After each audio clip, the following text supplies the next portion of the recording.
What is recursion? Right? In recursion, see, if you write a function, generally we use recursion for solving a problem by breaking down into pieces. When you have a large problem, that can be cut into small pieces, so on, Sn, and each small piece you can execute it. Okay, so there is a solution. There is a solution to solve each of these sub problems, right? So when you have a large problem, what you do? You take a small sub problem, you apply this generic solution to that. You obtain the solution. After obtaining the solution, along with that solution, you will try to solve this second one. Okay, you will solve first only S1, then S1 plus S2, then S1 plus S2 plus S3, and like this you will do it in incremental approach. Okay, so you have a solution for solving each sub problem, but you will not solve them independently. Maybe in some cases we solve S1, S2, S3, so on, Sn independently, and later we combine, or in some cases, because solving a large problem is difficult. Solving a large problem is difficult. So we try to do, we take S1, then we first we solve S1, then we solve S1 plus S2, because already this is solved. So this is 50% already solved. No, then S1 plus S2 plus S3. This way you will keep solving it in repeatedly. How long will you go? Until the number of sub problems are done. Till that you have to keep iterating, right? Very, very powerful technique. It makes our programming very, very easy and small, right? Very powerful, because a lot of complex problems in data structures, algorithms are solved using recursion in less time. Okay, why again, what is technical definition of recursion? If you have a function, suppose you have a function int fun which takes a variable int x, right? If you call the same function, fun again x minus 1 like this, okay, you are calling the same function some y equal to, in a function calling the same function inside the function, okay, fun, inside fun you are calling the same function name again. So it will execute this set of statements, and then it comes x minus 1. So this again from beginning it will start. Again it will execute this set of statements, from again here it will go and beginning. Okay, this way it will keep repeating it. At some point it has to terminate. That's why there should be some base condition. There should be some base condition. What is base condition? Point where I should stop doing this iteration like this. Where should I stop iterating? That is your base condition, which we definitely have to define in our program. Okay, so calling the function itself is called recursion. Let's see what it is, right? So any function which calls itself is called a recursive function, right? A recursive method solves a problem by calling a copy of itself to work on a smaller problem. That's what I said. Now, when you have a large problem, the same solution will be applied, okay, to a smaller problem. Get the result. Again, this result, the solution will be updated. Again, apply that solution to the smaller problem. This way, you keep repeating the procedure. Okay, keep solving the small problems. Right? It is important to ensure that the recursion terminates. Definitely, at some point, the recursion has to terminate. Meaning, you see, I said right? You have a function. It is taking variable x. After doing certain statements, again I am calling the function with x minus 1 always. So x minus 1 goes here, x minus 1 it goes here, x minus again it goes here. Okay, but at some point you have to write the exit condition. Like if you have to say like this: if x becomes 0, stop. If x becomes 0, you stop. Stop means you have to write some return or exit, something like that. You can write return or write return exit, something you can write so that it comes out of that loop. Okay, it will break only when the base condition is reached. Right. The sequence of smaller problems must eventually converge to the base case. That's what it says, that you are calling function with x minus 1 again, x minus 1 is passed again, x minus 1. At some point, the loop, the iteration should converge to the base case, meaning keep doing x, then x minus 1, then x minus 2, then x minus 3, so on. Somewhere it has to become 0. So it should converge to the base case. My base case here is becoming 0. Next, why is this useful? Again, it is a useful technique borrowed from mathematics. The recursive code is generally shorter and easier to write. Okay, it is very short and very easy to write. Instead of writing that looping, even all our in order, pre-order traversals, right? How can we use recursion in those traversals? You see an example. Okay, you have a tree here, 1, 2, 3, 4, 5. I have a tree like this. Okay, this is my root and this is also my temp. Right? You want to find out, you want to search an element. You want to search an element. Okay, what are you doing? What you are doing here? Or in order traversal. What is in order traversal?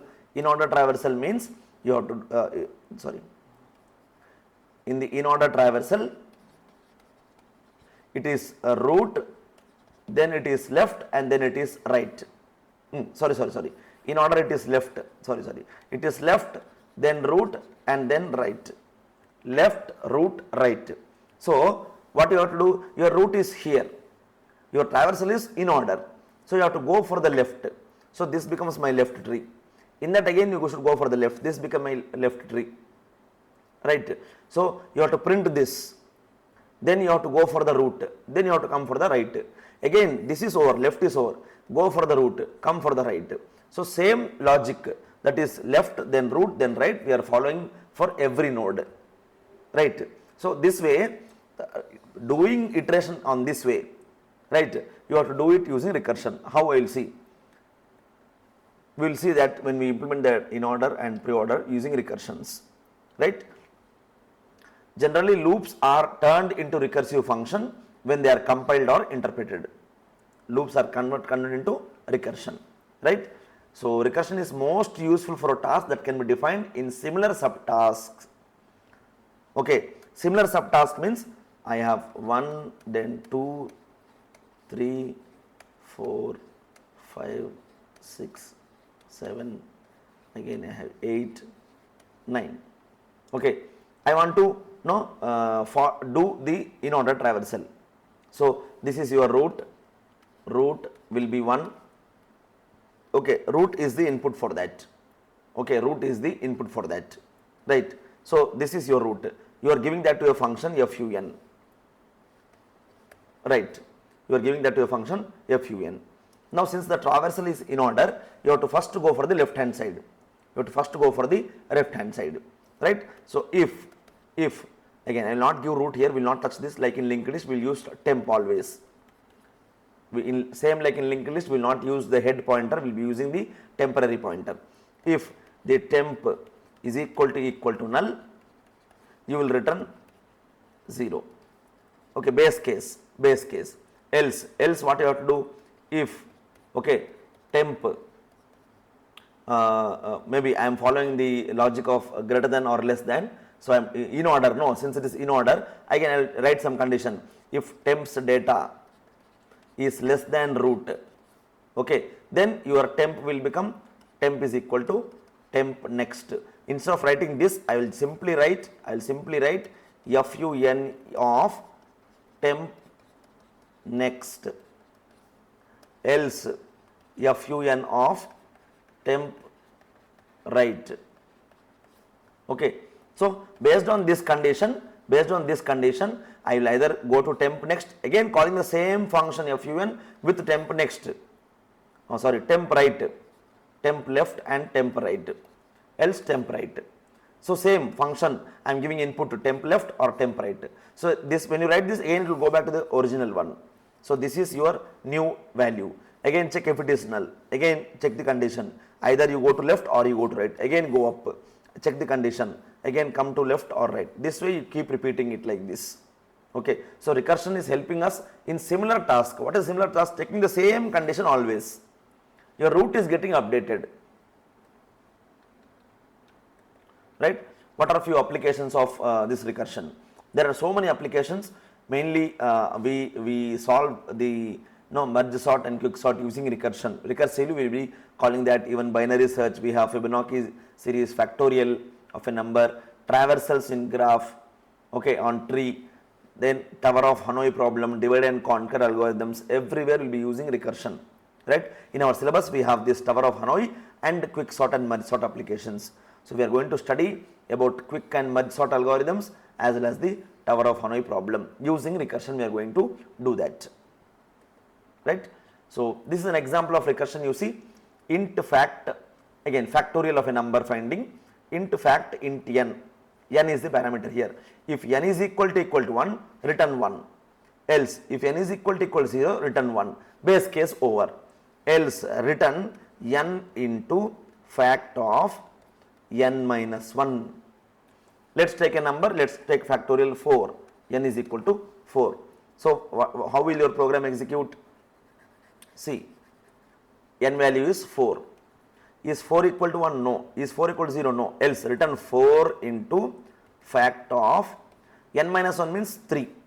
So, this will again call the function this. So, here n value becomes 3 now. Is 3 equal to 1? No. Is 3 equal to 0? No. Again return, instead of this fact of 3, it is multiply, that is 3 into fact of n minus 1, that is 3 minus 1, 2. Again this function is called with 2 as the input. Is 2 equal to 1? No. Is 2 equal to 0? No. Again call, this will become 2 into fact of 1. My n became 1 now. Again go here. Is n equal to 1? Yes, return 1.